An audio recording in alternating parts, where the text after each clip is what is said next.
Bien, en esta clase vamos a hablar del material hereditario, estructura y reproducción.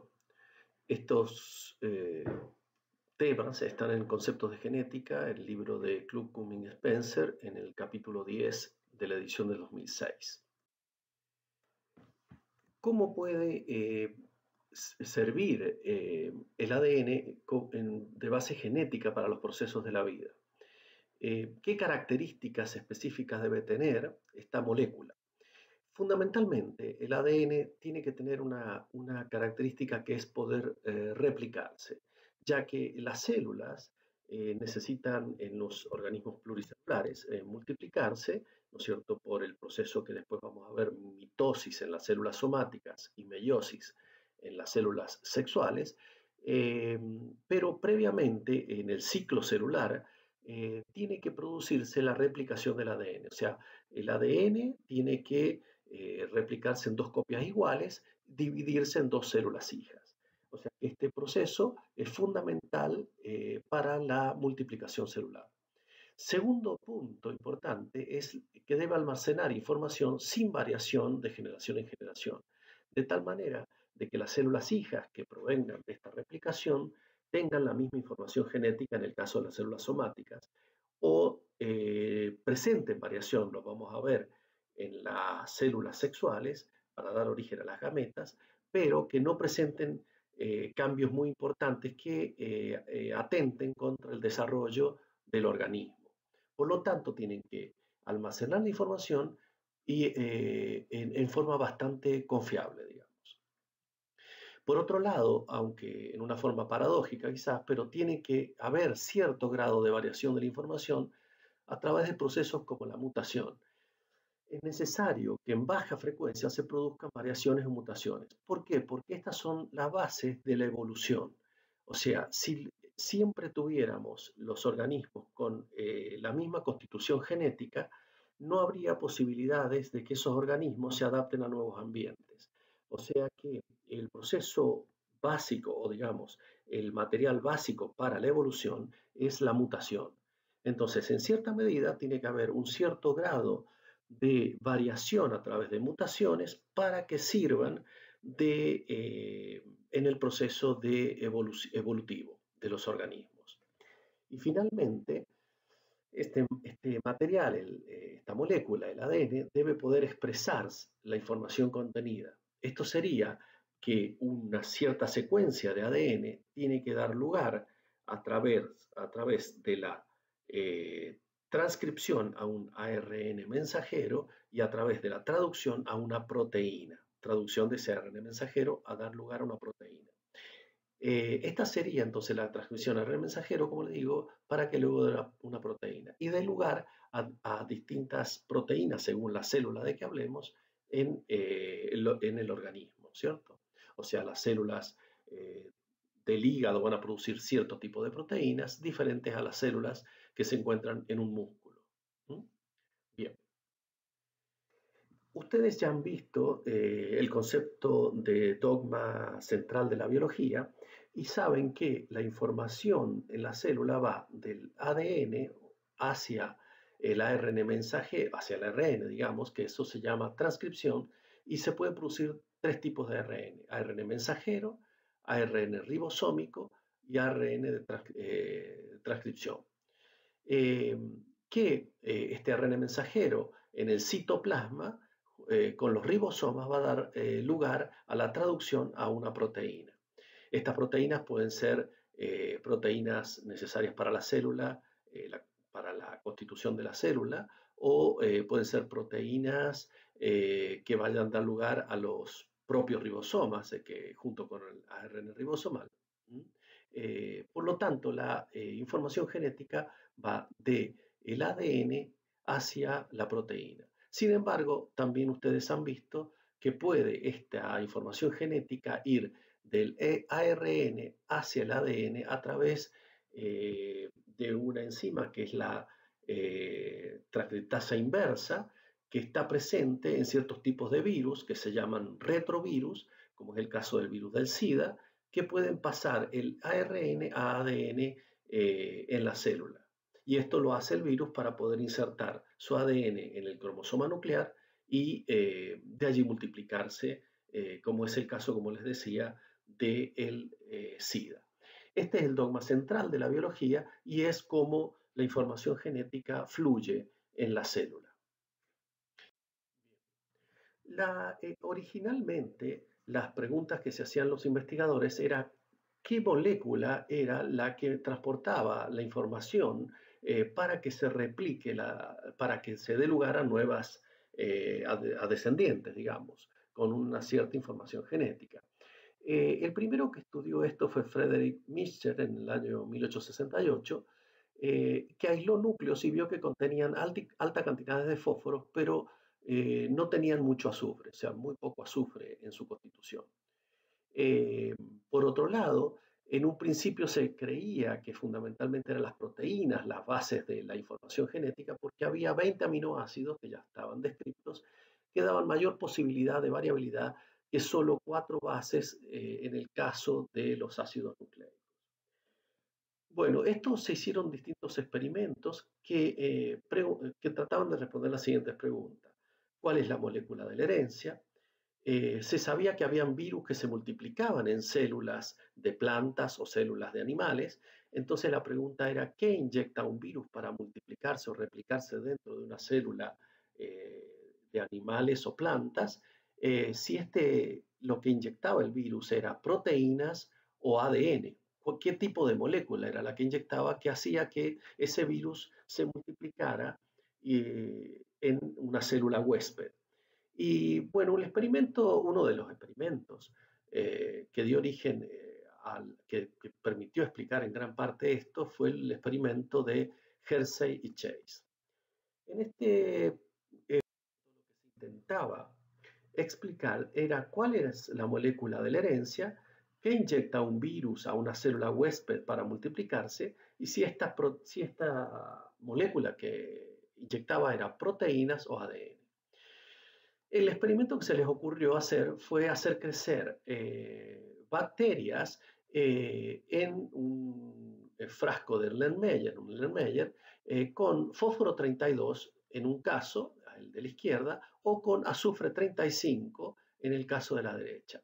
El fósforo 32 y el azufre 35 son radioisótopos unos van a marcar el ácido nucleico, en el caso del fósforo 32, y el azufre 35 va a marcar a las proteínas que son ricas en azufre. Por lo tanto, así podremos discernir si al agregarle al frasco ahora de las bacterias creciendo con fósforo 32 o azufre 35, le agregamos fagos o virus, ¿no es cierto?, que infecten esa bacteria, cuando se multiplique, ese virus va a llevar, dentro de la célula se multiplique, va a llevar algunas de estas moléculas, radioisótopos, fósforo 32 o azufre 35. Bien, entonces hicieron eso, infectaron las bacterias con virus, en este caso con bacteriófagos. El bacteriófago ingresa dentro de la célula y allí se multiplica. Luego, con la ayuda de una batidora para separar la cápside del virus de la célula de la célula de la bacteria, lograron ver que en el caso del fósforo 32, el virus crecía dentro de la célula y daba origen a nuevos virus con fósforo 32. O sea que lo que ingresaba en la célula era ácido nucleico y quedaba fuera las proteínas sin marcar. O sea que lo que ingresaba en la célula era el fósforo 32. En el otro caso se comprobó también específicamente que cuando crecían en azufre 35 las bacterias y eran infectadas por los virus marcaban el azufre que quedaba fuera de la célula de la bacteria porque estaban marcando en este caso las proteínas de la cápside del virus. En definitiva, entonces, la conclusión es que las bacterias los virus inyectaban a la bacteria un ácido nucleico que se marcaba con fósforo 32 y no una proteína que quedaba fuera de la célula. Por lo tanto, el material de replicación que usaban los virus era ácido nucleico. Entonces, con este experimento se llega a demostrar que es el ácido nucleico la molécula de la herencia. ¿Qué tipos de ácidos nucleicos como material hereditario tienen los seres vivos? En el caso de los eucariotas, los eucariotas y procariotas en general tienen ADN. En el caso de los eucariotas, vamos a verlo más adelante, tienen lo que serían organizados en cromosomas, el ADN, y en el caso de los procariotas, tendrían también cromosomas, pero un solo cromosoma con distintas proteínas que lo recubren. Eso lo vamos a ver más adelante. Pero los dos, eucariotas y procariotas, en este caso bacterias, tienen ADN como material hereditario. En el caso de los virus es diferente, pueden tener tanto ADN como ARN para poder, como material hereditario. En el caso, por ejemplo, de este virus, que es el virus del SIDA, tiene ARN como material que luego lo introduce en la célula huésped humana, lo transcribe a ADN por la transcriptasa reversa y se inserta en la célula huésped, en el cromosoma. Entonces, los virus de nuevo pueden tener ARN como material hereditario. Esto lo han visto en microbiología. Una vez que tenemos claro que es el ADN o un ácido nucleico, el material hereditario, ¿cuál es la composición química de este material hereditario? En esto se basó en trabajos de Chargaff, un químico entre 1905 y 2002 que vivió, en el que aisló y cristalizó moléculas de ADN y observó cuál era la composición de sus bases.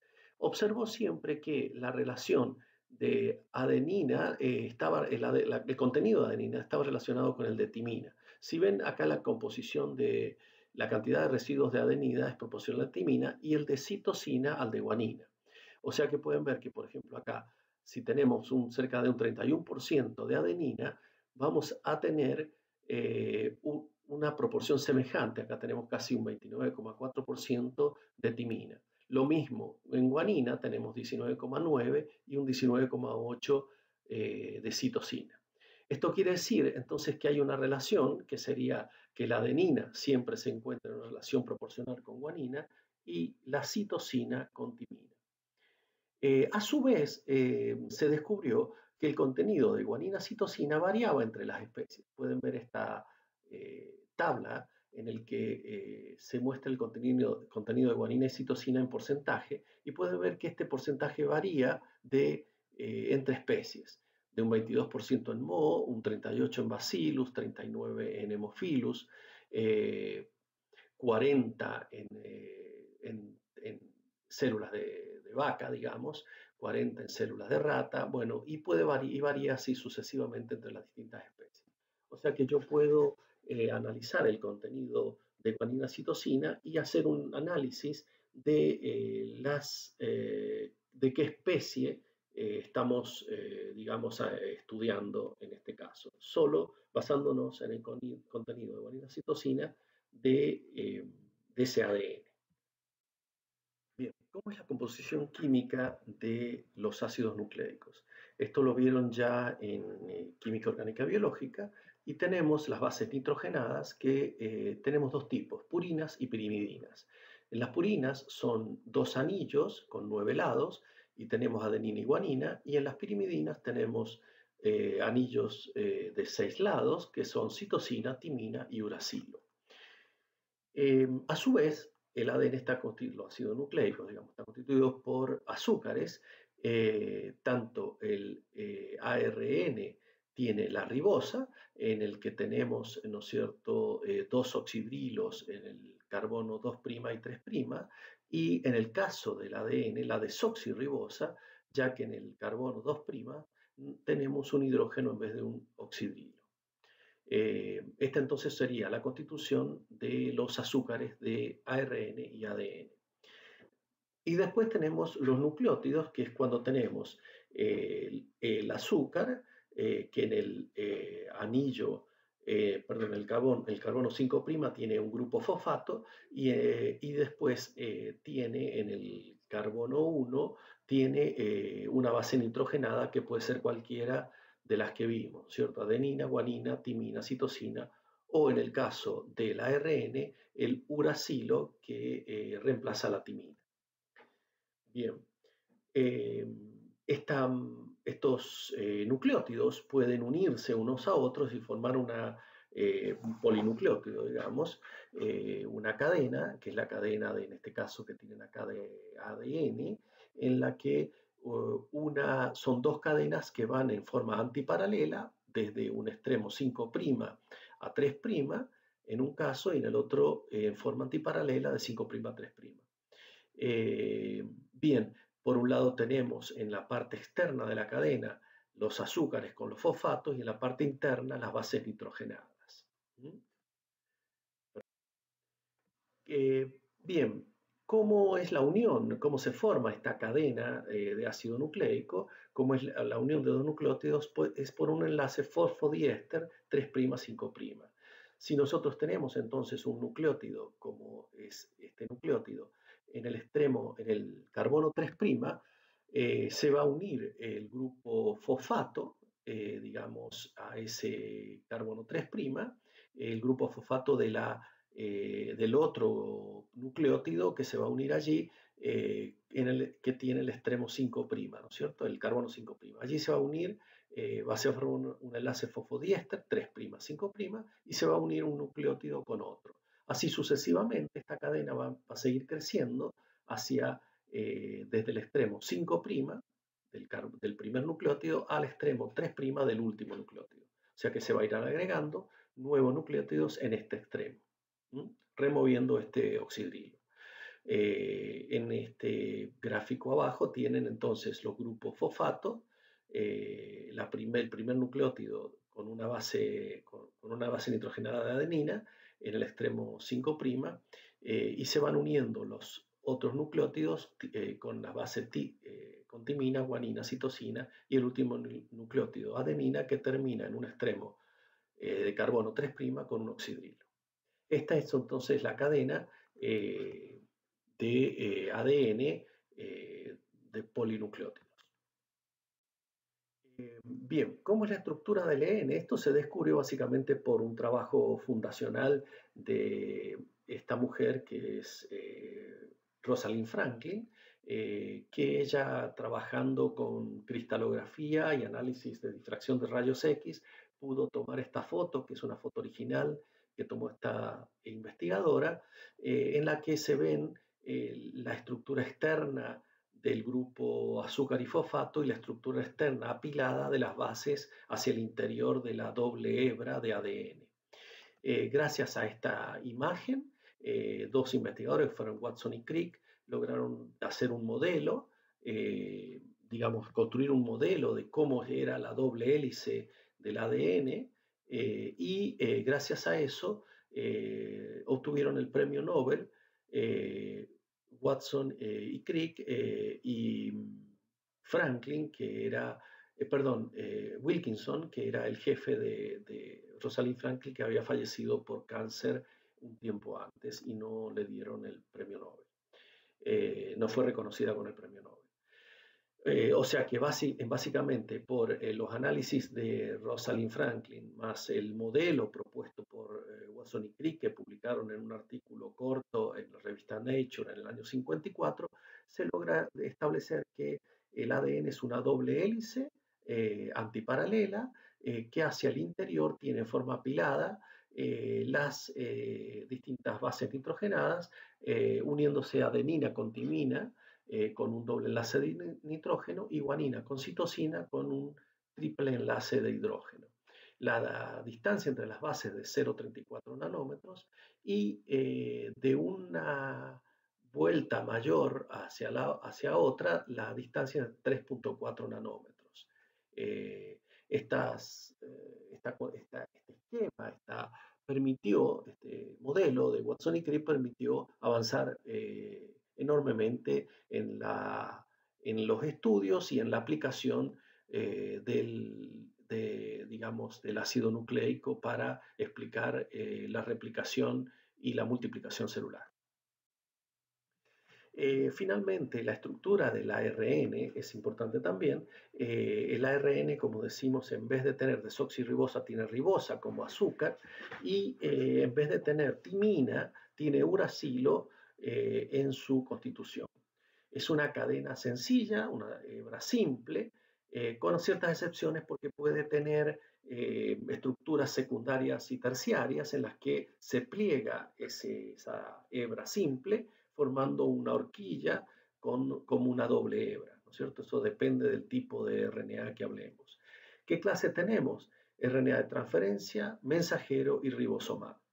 A su vez, con unas últimas investigaciones en los últimos años, se ha llegado a descubrir ARN pequeños, se llaman, que son ARN que van entre los 19, 18 nucleótidos hasta cerca de 20, 25 nucleótidos, que se llaman ARN antisentido y ARN de interferencia.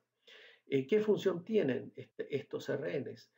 Síntesis de proteína por un lado, el ARN mensajero, nosotros sabemos que se traduce a una proteína, que a su vez ese ARN mensajero proviene de un gen, de una secuencia de ADN que se transcribe en ese ARN mensajero, y ese ARN mensajero se traduce a una proteína. Y en los pequeños RNA se ha descubierto que tiene una función muy importante de regulación génica. Este es un hallazgos en el que se ha descubierto que existen pequeños RNA en la célula de 20 a 25 nucleótidos que son producto de la degradación de ARN de doble cadena, que sirve en cierta medida de silenciamiento, porque si ese RNA mensajero es cortado en pedazos por ciertas enzimas, no se va a producir la proteína y hay un silenciamiento. Otro tipo de RNA que se ha descubierto se llama microRNA, que es un poco de mayor longitud y está codificado en el ADN y cumple una función de regulación también de la expresión génica. Estos mecanismos se llaman de silenciamiento génico post-transcripcional en el caso de las plantas. ¿Por qué se llama así? Es porque se produce el ARN mensajero de producto de la transcripción. Ese ARN mensajero va al citoplasma, pero en el citoplasma es degradado y no se produce la proteína. O sea que hay un silenciamiento luego de la transcripción. Hay enzimas que intervienen, que la tienen acá a la izquierda, que cortan el ADN, el ARN, perdón, esta enzima se llama dicer, lo cortan en fragmentos pequeños de 22 a 24 nucleótidos, y ese ARN pequeño a su vez detecta secuencias complementarias de ARN mensajero en el citoplasma y lo destruye. De esta manera, el ARN mensajero no llega a producir proteína y no se produce, por lo tanto, la expresión, lo que hace que muchas veces sirvan para que ciertas células no produzcan ciertos tipos de proteínas. Este silenciamiento génico es muy importante en la expresión génica que vamos a ver más adelante. Entre los mecanismos de silenciamiento génico tenemos este que le expliqué, en el cual pequeños RNA, si este es el RNA mensajero, se une estas pequeñas hebras de RNA y lo degradan. También puede ser que ese RNA pequeño sirva de guía para que en el ADN se introduzcan grupos metilos que lo que producen es el silenciamiento de los genes en el ADN. A su vez, los microRNA también producen el silenciamiento génico, produciendo la degradación del RNA mensajero.